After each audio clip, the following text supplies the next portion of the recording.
বিশেষ কোনো দিন বা অনুষ্ঠানের আগে রূপচর্চার ক্ষেত্রে বাংলাদেশে সবার আগে যে জিনিসটি মাথায় আসে সেটা হলো পার্লারে গিয়ে ফেসিয়াল করা, যেন সেটা আমাদেরকে আয়নার মতো একটা চকচকে গ্লো এনে দিতে পারে বিশেষ অনুষ্ঠানের দিনে। যে অভিজ্ঞতা আমার জীবনে একবার হয়েছে এবং দ্বিতীয়বার আমি সেই পথ মারাইনি। কেন, আর যদি পার্লারে নাই যাবো তাহলে ফেসিয়ালের অল্টারনেটিভ কি, সে সবকিছু নিয়ে আজকে আমি আলোচনা করবো। আজকে ভিডিও শেষ পর্যন্ত আমার সাথেই থাকবেন এবং আমার অভিজ্ঞতার সাথে কার কার মিলে যায় সেটা অবশ্যই আমাকে কমেন্ট সেকশনে জানাবেন।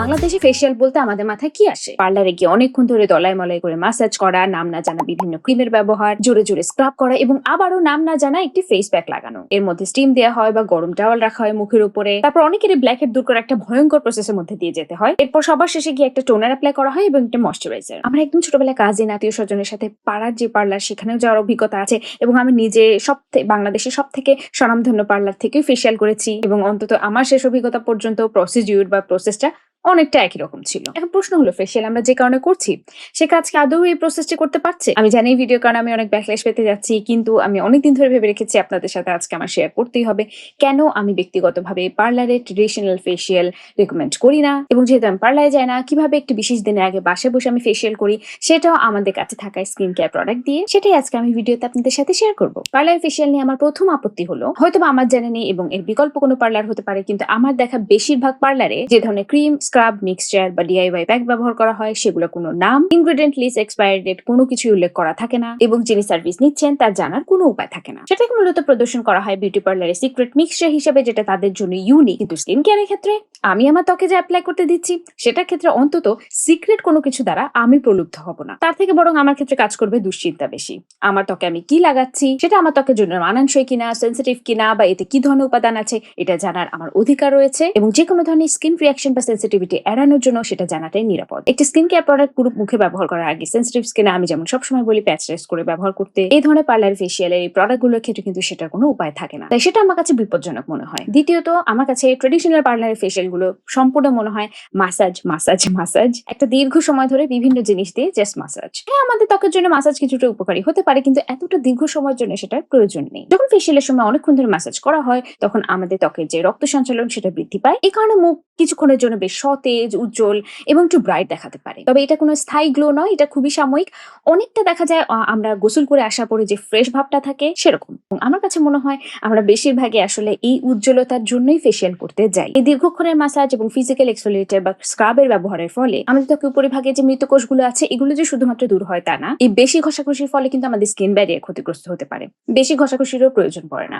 যে স্ক্রাবটি ব্যবহার করা হচ্ছে সেটা যে গ্র্যানিউল বা দানা, সেটা যদি আমাদের ত্বকের জন্য কিছুটা হার্শ বা এবড়ো-খেবড়ো হয়ে থাকে, যেটা আমরা আসলে খালি চোখে দেখতে পারি না, সেটা কিন্তু আমাদের ত্বকে মাইক্রোটিয়ার বা ছোট ছোট ক্ষতের সৃষ্টি করতে পারে। তাৎক্ষণিকভাবে অবশ্যই আপনি উজ্জ্বলতা দেখতে পারবেন, কিন্তু সেটা দীর্ঘমেয়াদে আমাদের ত্বকের জন্য ভীষণ ক্ষতিকর। তাই যদি ফেসিয়াল করে আসার পরে আপনার ত্বক অনেক বেশি শুষ্ক বা টান টান অনুভূত হয় বা জ্বালা পোড়া করে, ছোট ছোট বাম্প দেখা দেয়, তাহলে বুঝতে হবে যে সেই ফেসিয়ালটি আপনার ত্বকের জন্য মানানসই ছিল না এবং আপনার ত্বককে ইরিটেট করেছে। তৃতীয়ত, ফেসিয়ালের আরেকটি স্টেপ যেটা আমার একদমই পছন্দ না সেটা হচ্ছে স্টিম। আজ থেকে 8-10 বছর আগে যদি কেউ এসে বলতো যে হ্যাঁ, স্টিম দেওয়া হচ্ছে যেন পোরগুলো খুলে যেতে পারে এবং ভিতর থেকে সব বের হয়ে আসতে পারে, তাহলে একটা কথা ছিল, কিন্তু 2026 সালে এসে আমরা জানি যে এভাবে আসলে পোর কাজ করে না। এবং যদি আপনার ত্বক কোনো কারণে কিছুটাও ড্যামেজ হয়ে থাকে বা ডিহাইড্রেটেড হয়ে থাকে, এই অতিরিক্ত হিট আপনার ত্বকের জন্য আরো উল্টো ক্ষতিকর হতে পারে। চতুর্থত হলো এক্সট্রাকশন, ব্ল্যাক হেড দূর করা অথবা ব্রোন এক্সট্রাক্ট করা, অর্থাৎ পিম্পলের ভিতর থেকে জিনিসপত্র বের করা। আমি চিন্তাও করতে পারি না, আমি ছোটবেলায় আমি গিয়েছিলাম আমার কাজিনের সাথে, যে ব্রণের সমস্যা ছিল, আমি অনেক ছোট ছিলাম, আমার এখনো চোখে ভাসে যে বেচারিকে কি পেইন দিয়ে দিয়ে তার ব্রণের ভিতর থেকে সবকিছু বের করা হচ্ছিল, ব্ল্যাক হেড বের করা হচ্ছিল।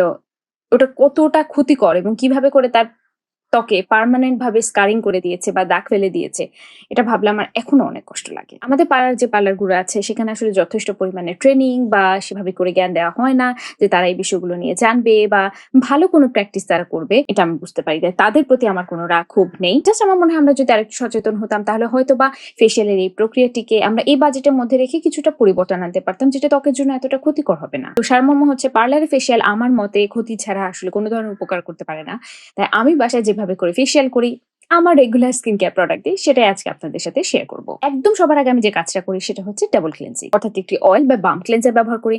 এখানে আমি ব্যবহার করছি সেলিমাক্স ফ্রেশ ব্ল্যাকহেড হোহো বা ক্লিনজিং অয়েল, কারণ সারাদিনের সানস্ক্রিন, মেকআপ, অতিরিক্ত সেবাম এটা আমার দূর করতে হবে এবং সব থেকে জেন্টেল উপায় হচ্ছে অয়েল বা বাম ক্লিনজার। এই সেলিমাক্স ব্ল্যাকহেড হোহো বা ক্লিনজিং অয়েলের এটা ব্ল্যাকহেড নাম থাকলেও এটা আসলে রেগুলার অয়েল ক্লিনজার হিসেবে আপনারা ব্যবহার করতে পারবেন। আর এতে থাকা যে হোহো বা অয়েল আছে সেটা মূলত আমাদের স্কিনের যে ন্যাচারাল অয়েল সেটাকে অনেকটা মিমিক করতে পারে, অর্থাৎ এটা কনসিস্টেন্সি অনেকটা আমাদের ন্যাচারাল অয়েলের মতন।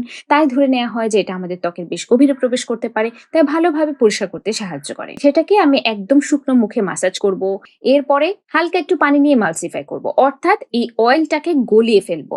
এটা যখন এরকম দুধের মতন সাদা হয়ে যাবে তখন আমরা বুঝতে পারবো যে অয়েলটা একদম পুরোপুরি ইমালসিফাই হয়ে গেছে। এখন আমি ব্যবহার করবো একটি জেন্টাল ক্লেন্সার। কেন জেন্টাল ক্লেন্সার ব্যবহার করছি এটা পরবর্তী ধাপে গেলে আপনারা বুঝতে পারবেন। আমি আগে দেখিয়ে নেই, এটা আমার খুবই পছন্দের একটা জেন্টাল ক্লেন্সার। আমি আগেও আপনাদেরকে অনেকবার রেকমেন্ড করেছি রাউন্ড ল্যাব দগ্ধ ক্লেন্সার। যে কোনো ক্লেন্সিং অয়েলের পরে জেন্টাল ওয়াটার বেস ক্লেন্সার ব্যবহার করতেই হয় এবং এটা খুব জেন্টাল একটি ক্লেন্সার।